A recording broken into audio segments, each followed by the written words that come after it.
Hello साथीहरु, नमस्कार साथीहरु। आज म तपाईलाई विन्डोज 10 मा क्यारेक्टर म्याप प्रयोग गर्न सिकाउन जाँदैछु।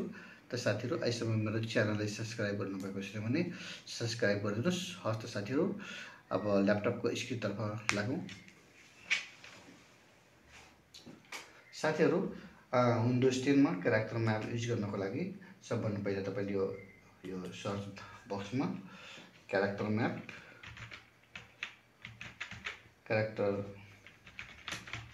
टाइप गरी इन्टर गर्नुहोला।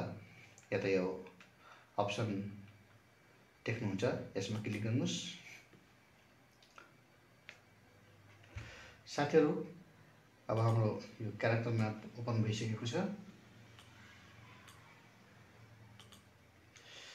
साथीहरु, यहाँ यो बक्स ओपन भएपछि तपाईले यहाँ फन्ट भन्ने अप्सन देख्नुहुन्छ र यसमा तपाईले विभिन्न किसिमका फन्टहरु देख्नुहुन्छ र यसमा तपाईले जुन फन्ट मन पर्छ त्यसमा त्यही चुज गर्नुहोला।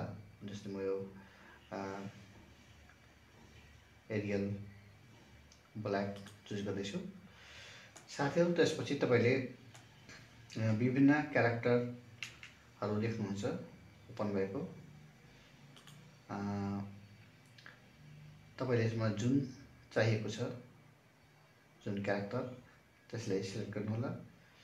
साथीहरु, म अब यहाँ यो पर्सेन्टेजलाई सिलेक्ट गर्दैछु। पर्सेन्टेजलाई यहाँ क्लिक गरेपछि तपाईले यहाँ सिलेक्ट भन्ने अप्सनमा क्लिक गर्नुस्। हेर्नुस्, सिलेक्ट गर्नुस्। सिलेक्ट गरेपछि अब तपाईले यहाँ कपी भन्ने अप्सनमा क्लिक गरी कपी गर्नुस्।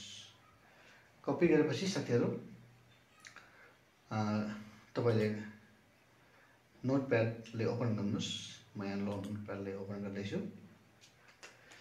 साथीहरु, नोटप्याड ओपन भएपछि त्यसै म 95% लेख्नु छ। म वहाँ पर्सेन्टेजलाई कपी गरेको छु।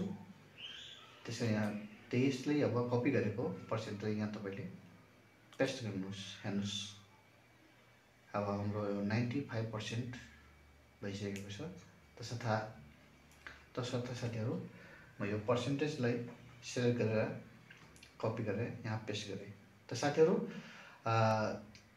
विन्डोज 10 मा यसरी नै कुनै पनि क्यारेक्टर म्यापलाई तपाईले प्रयोग गर्न सक्नुहुन्छ। हस्त, धन्यवाद।